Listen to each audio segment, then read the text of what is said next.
کہ اگرچہ عزت نفس برقرار رکھنا ہر سفارتی مذاکرات میں اہم ہوتا ہے، لیکن ایرانیوں کے لیے یہ ثقافتی اور داخلی سیاسی وجوہات کی بنا پر خاص طور پر زیادہ اہمیت رکھتا ہے۔ سعودی عرب میں امریکہ کے سابق سفیر مائیکل ریٹنی کے مطابق مثالی صورتحال تو یہ ہوگی کہ ٹرمپ ایران کے ساتھ جاری مذاکرات کے دوران بالکل خاموش رہیں، یعنی وہ نہ کوئی ٹویٹ کریں، نہ کوئی دھمکی دیں اور نہ ہی کسی کی تعریف کریں، اور بس صرف اپنے مذاکرات کاروں کو مذاکرات کرنے دیں، لیکن عملی طور پر ٹرمپ اس انداز میں کام کر ہی نہیں سکتے۔ حالیہ ہفتوں میں ٹرمپ نے ایرانی حکام کے بارے میں انتہائی سخت الفاظ کہے ہیں اور ایران کی پوری تہذیب ختم کرنے کی دھمکی بھی دی ہے۔ اس کے علاوہ ٹرمپ بار بار یہ دعویٰ بھی کر چکے ہیں کہ امریکہ اس جنگ میں پہلے ہی ایران کو شکست دے چکا ہے۔ اہم بات یہ کہ ٹرمپ نے یہ بہت سی توہین آمیز باتیں اور دھمکیاں اس وقت دی ہیں کہ جب ان کے نمائندے اس جنگ کے حل کی کوششیں کر رہے تھے۔ دوسری جانب ایرانیوں نے بھی ٹرمپ کی دھمکیوں کے جواب میں ٹرمپ سے متعلق توہین آمیز بیانات دیے ہیں۔ رپورٹ میں مزید لکھا ہے کہ سفارتکاری اور مذاکرات میں عموماً دونوں فریقوں کے لیے یہ معمول کی بات ہوتی ہے کہ وہ تنازع کے بعد خود کو فاتح کے طور پر پیش کریں، لیکن اعلیٰ حکام اور تجزیہ کاروں کے مطابق اس بحران میں اصل سوال ہی یہ ہے کہ کیا دونوں فریق ایک دوسرے کو اپنی کامیابی کا دعویٰ کرنے دینے پر آمادہ ہو سکتے ہیں۔ اس کے برعکس ٹرمپ نے ایران سے غیر مشروط سرنڈر کا مطالبہ کر دیا ہے۔ انہوں نے ایسے مطالبات بھی پیش کر دیے ہیں جو ایران کی ریڈ لائن سے بھی آگے ہیں۔ اس صورتحال میں موجودہ اور سابق امریکی اور عرب حکام کے مطابق ایران کا نظام حکومت سخت اور جابرانہ ہے، لیکن اسے پھر بھی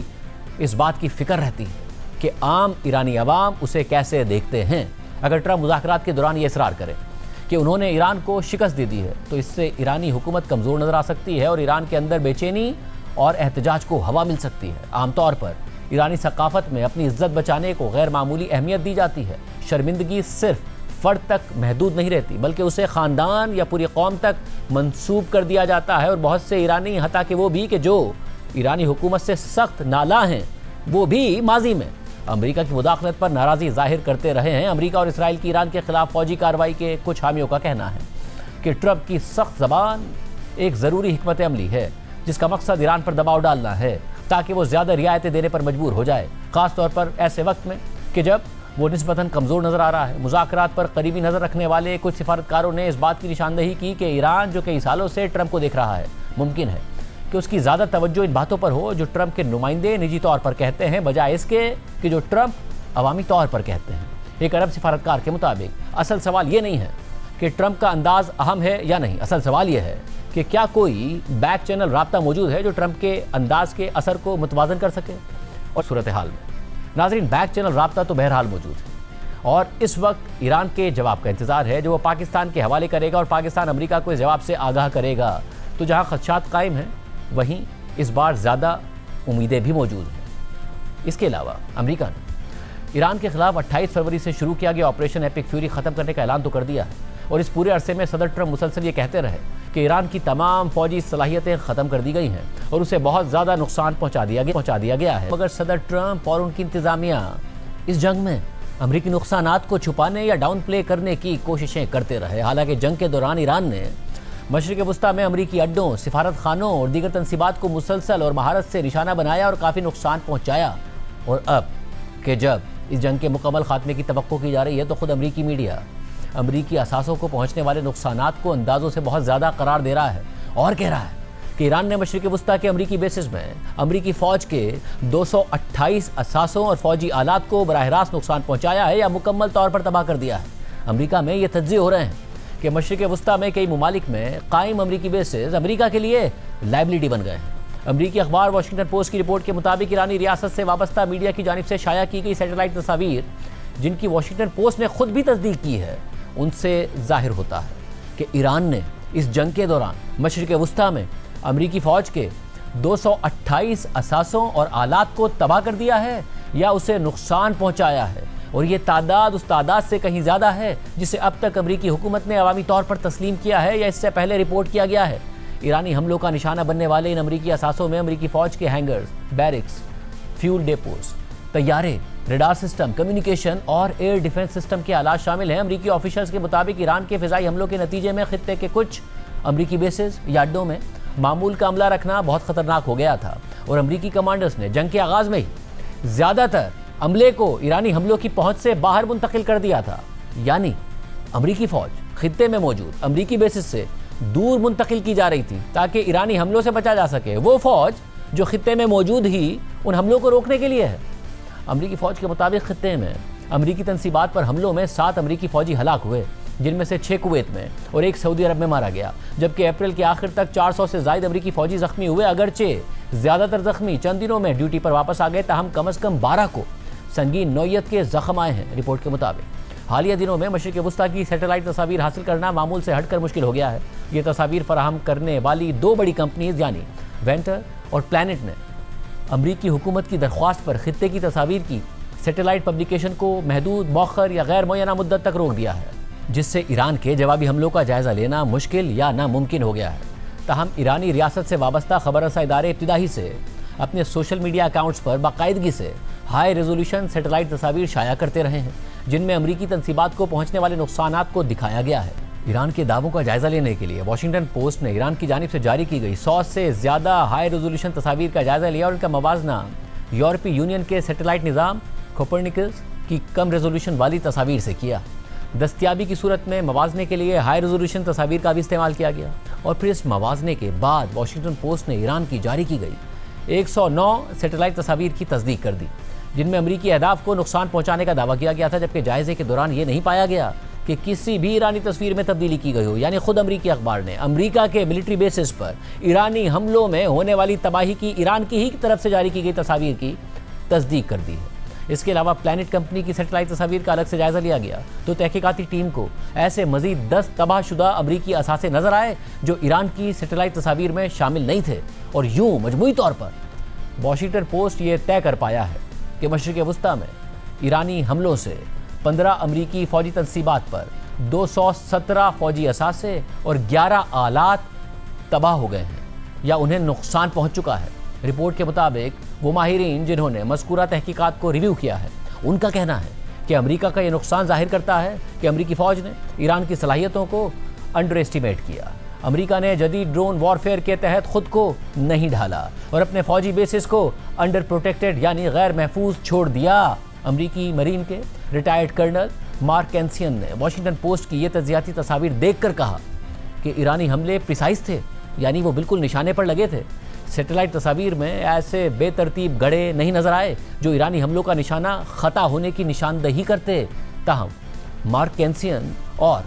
دیگر ماہرین کا یہ بھی کہنا ہے کہ انہیں یہ نہیں لگتا کہ ایران کے ان حملوں سے امریکہ کے ایران پر حملوں میں کوئی کمی آئی ہوگی۔ تاہم امریکی سینٹ کام نے واشنگٹن پوسٹ کی اس رپورٹ پر تبصرہ کرنے سے انکار کر دیا، مگر ایک فوجی ترجمان نے ماہرین کے اس موقف سے اختلاف کیا کہ امریکہ کا کافی زیادہ نقصان ہوا ہے یا یہ تصاویر امریکہ کی ناکامیوں کا ثبوت ہیں۔ رپورٹ کے مطابق جنگ کے ابتدائی ہفتوں میں کئی خبر رساں اداروں نے امریکی نقصانات کا جائزہ شائع کیا تھا، جن میں نیو یارک ٹائمز بھی شامل ہے، جس نے 14 امریکی فوجی تنصیبات یا ایئر ڈیفنس سسٹمز پر حملوں کی نشاندہی کی تھی۔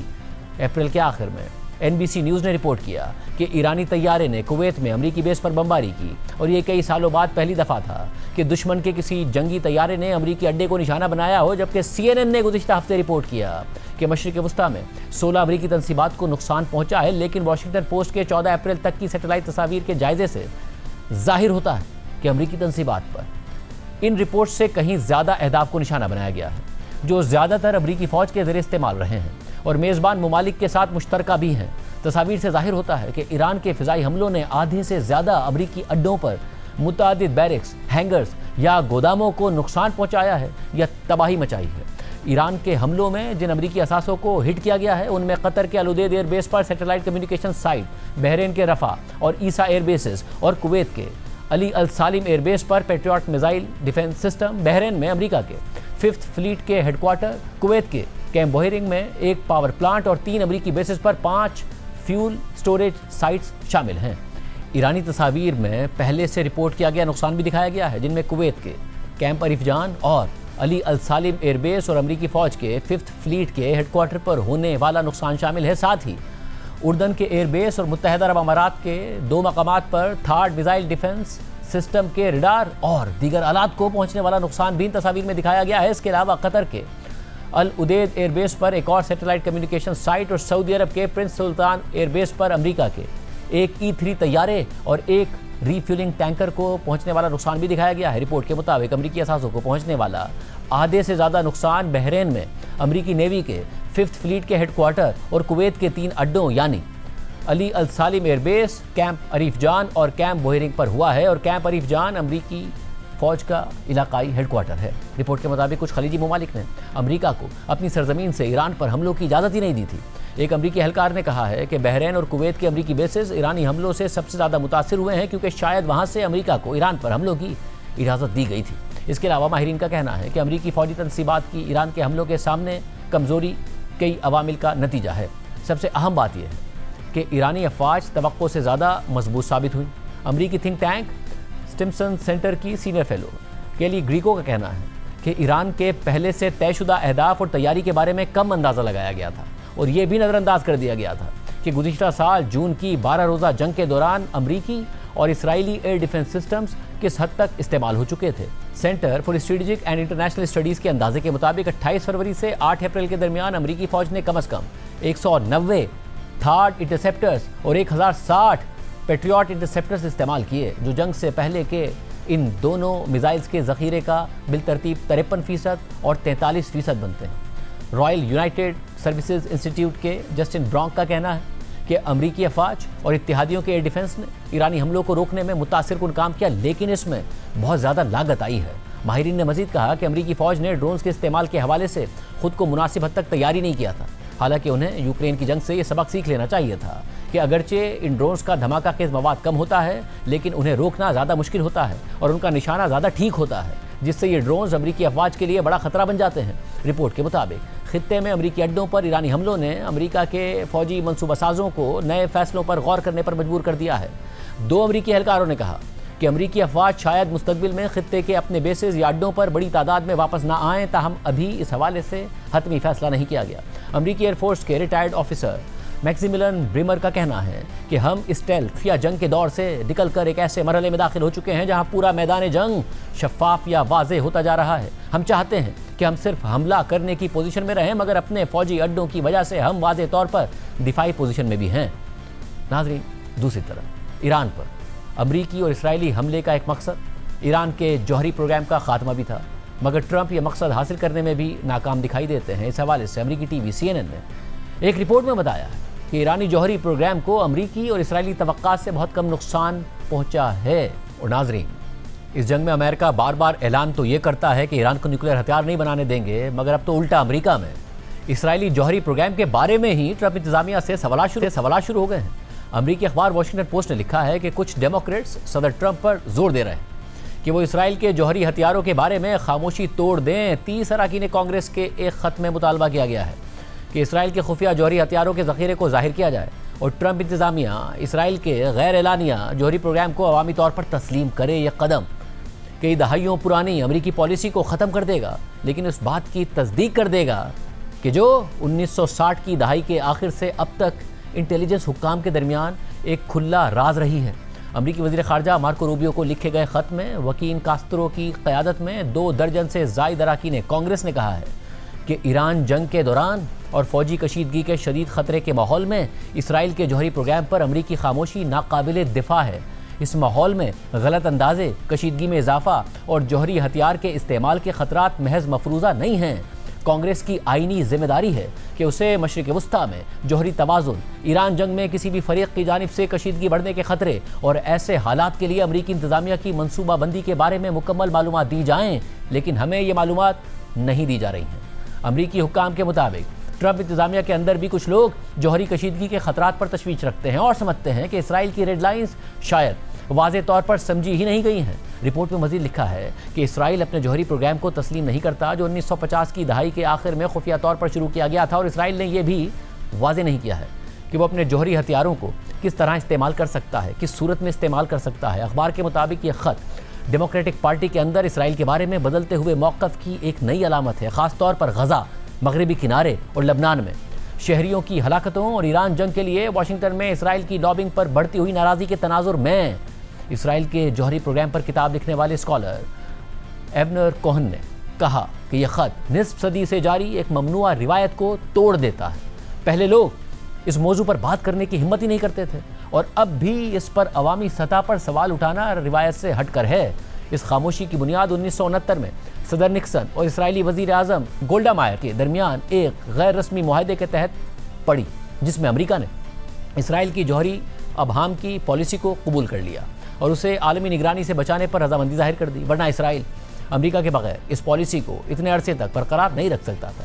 رپورٹ کے مطابق مارکو روبیو کو خط لکھنے والے اراکین کانگریس کا کہنا ہے کہ یہ پالیسی اب امریکہ کی ساکھ کو نقصان پہنچا رہی ہے، کیونکہ امریکہ ایران، سعودی عرب اور متحدہ عرب امارات کے جوہری پروگرام کو محدود کرنے کی کوشش کرتا ہے، مگر اسرائیل کے پروگرام کو تسلیم کرنے سے بھی انکار کرتا ہے۔ ڈیموکریٹ اراکین نے لکھا ہے کہ ہم اس وقت تک مشرق وسطیٰ کے لیے مؤثر نان پرولیفریشن یعنی جوہری عدم پھیلاؤ کی پالیسی نہیں بنا سکتے کہ جب تک ایک مرکزی فریق کے جوہری ہتھیاروں پر سرکاری خاموشی برقرار رکھی جائے۔ آرمز کنٹرول ایسوسی ایشن کے سربراہ ڈیرل کمبل نے کہا کہ اسرائیل اس موجودہ صورتحال کو تبدیل کرنے کے سخت خلاف ہے، کیونکہ اعتراف نہ کرنا اسے خطے کے دیگر ممالک کی جوہری سرگرمیوں پر توجہ مرکوز کرنے کا موقع دے دیتا ہے۔ مارچ میں ڈیموکریٹ رکن کانگریس کاسترو نے امریکی محکمہ خارجہ کے ایک اعلیٰ عہدیدار تھامس ڈینینو سے ایک عوامی سماعت میں اسرائیل کی جوہری صلاحیت کے بارے میں پوچھا، لیکن انہوں نے جواب دینے سے انکار کر دیا۔ کاسترو نے واشنگٹن پوسٹ کو بتایا کہ امریکہ کو کسی دوسرے ملک کے بارے میں ایسی معلومات چھپانی نہیں چاہیے، خاص طور پر کہ جب اس کا تعلق امریکی فوجیوں، معیشت اور ملک کے مفادات سے جڑا ہو۔ انہوں نے کہا کہ امریکہ برطانیہ، فرانس، بھارت، پاکستان، روس، شمالی کوریا اور چین کے جوہری پروگراموں پر تو کھل کر بات کرتا ہے، تو اسرائیل کو بھی اس سے مختلف نہیں ہونا چاہیے۔ اوباما انتظامیہ کے عہدیدار جیریمی شپیرو نے کہا کہ ڈیموکریٹس کی جانب سے شفافیت کا مطالبہ دراصل پارٹی کے اندر اسرائیل کے حوالے سے گہری تبدیلی کی علامت ہے۔ گزشتہ ماہ ریکارڈ 40 ڈیموکریٹ سینیٹرز نے اسرائیل کو ہتھیاروں کی فراہمی روکنے کے حق میں ووٹ دیا۔ پیو ریسرچ سینٹر کے مطابق اب 80% ڈیموکریٹس اسرائیل کو منفی نظر سے دیکھتے ہیں، جبکہ یہ شرح 2022 میں 53% تھی۔ شپیرو کے مطابق اب بہت سے ڈیموکریٹس امریکہ اور اسرائیل کے تعلقات میں بنیادی تبدیلی چاہتے ہیں، اور پہلی تبدیلی یہ ہے کہ امریکہ اسرائیل کو بھی جوہری ہتھیاروں جیسے معاملات میں دیگر ممالک کے برابر معیار پر پرکھے۔ امریکی حکام کے مطابق ریپبلکنز اور ڈیموکریٹس دونوں جماعتوں کی حکومتوں نے اس خفیہ پالیسی کو برقرار رکھا، لیکن حالیہ دنوں میں ٹرمپ انتظامیہ کے اندر یہ بحث ہوئی ہے کہ کن حالات میں اسرائیل جوہری ہتھیار استعمال کر سکتا ہے، اور خدشہ ہے کہ یہ حد پہلے کے اندازے سے کم ہو سکتی ہے۔ ایک امریکی عہدیدار نے کہا کہ اسرائیل کے جوہری پروگرام کے بارے میں ایک مسلسل بے چینی موجود ہے، اور یہ سوال بھی موجود ہے کہ وہ کن حالات میں جوہری ہتھیار استعمال کر سکتا ہے۔ امریکی حکام خاص طور پر اس امکان پر غور کر رہے ہیں کہ اگر اسرائیل کا ایئر ڈیفنس نظام شدید حملوں سے ناکام ہو جائے اور شہری ہلاکتیں بہت زیادہ ہو جائیں تو کیا اسرائیل جواب میں جوہری حملہ کر سکتا ہے؟ یہ موضوع اکثر زیر بحث آتا رہا ہے۔ مارچ میں ایران کے میزائلوں نے ڈیمونا اور اراد نامی شہروں کو نشانہ بنایا، جو اسرائیل کی اہم جوہری تنصیبات کے قریب ہیں۔ اس حملے سے کوئی تابکاری حادثہ تو نہیں ہوا، لیکن اس نے اسرائیل کے دفاعی نظام کی کمزوری ظاہر کر دی۔ ڈیموکریٹس کے خط میں اسرائیل کے جوہری پروگرام کے بارے میں تفصیلی معلومات مانگی گئی ہیں، جن میں افزودگی کی صلاحیت، جوہری مواد کی تیاری کی جگہیں، اور یہ کہ کیا اسرائیل نے امریکہ کو اپنی ریڈ لائنز بتائی ہیں یا نہیں بتائی ہیں، شامل ہیں۔ کاسترو کے مطابق وہ ٹرمپ انتظامیہ کا جواب موصول ہونے کے بعد اسے عوام کے سامنے لائیں گے۔ اگر کچھ معلومات صرف خفیہ سطح پر دی جا سکتی ہیں تو وہ انہیں چھپانے پر آمادہ ہیں، لیکن وہ اس بنیادی سوال سے پیچھے نہیں ہٹیں گے کہ اسرائیل کے پاس جوہری ہتھیار ہیں یا نہیں۔ یہ ایسی بات نہیں ہے جو دنیا سے چھپائی جانی چاہیے۔ واشنگٹن پوسٹ نے لکھا ہے کہ اسرائیل کے حق میں ریپبلکن اور ڈیموکریٹ جماعتوں میں موجود سیاسی اتفاق رائے اب ٹوٹ رہا ہے۔ الیکشن کیمپینز اور دیگر سیاسی مباحث میں امریکہ اور اسرائیل کا اتحاد، جو پہلے دونوں جماعتوں کے درمیان ایک مشترکہ پالیسی سمجھا جاتا تھا، اب شدید اختلاف اور بحث کا موضوع بن چکا ہے۔ رپورٹ کے مطابق کانگریس کے لیے ڈیموکریٹک امیدوار ڈوروتھی میکاف نے اپریل میں ایک سروے کروایا، جس میں ایک ایسا سوال شامل تھا جو شاید 2 سال پہلے تک کسی ڈیموکریٹک پرائمری میں پوچھنا بھی ممکن نہ سمجھا جاتا، یعنی کیا امریکہ کو اسرائیل کو اسلحہ فروخت کرنا بند کر دینا چاہیے۔ ورجینیا کی سابق خاتون اول کے اس سروے نے ظاہر کیا کہ امریکہ اور اسرائیل کا تعلق کس تیزی سے ایک متفقہ قومی پالیسی سے بدل کر دونوں جماعتوں کے اندر تقسیم پیدا کرنے والا مسئلہ بن گیا ہے۔ مارچ کے آخر میں ہونے والے ایک CNN سروے کے مطابق تقریباً آدھے ریپبلکنز یعنی 47% اور 72% ڈیموکریٹس نے کہا کہ اسرائیل کی حمایت ان کی اپنی جماعتوں کے اندر مسائل پیدا کر رہی ہے۔ اب کچھ ڈیموکریٹ اور ریپبلکن امیدوار اسرائیل کو دی جانے والی امریکی امداد ختم کرنے کے نعرے پر بھی الیکشن لڑ رہے ہیں۔ ڈیموکریٹس جو پہلے ہی غزہ میں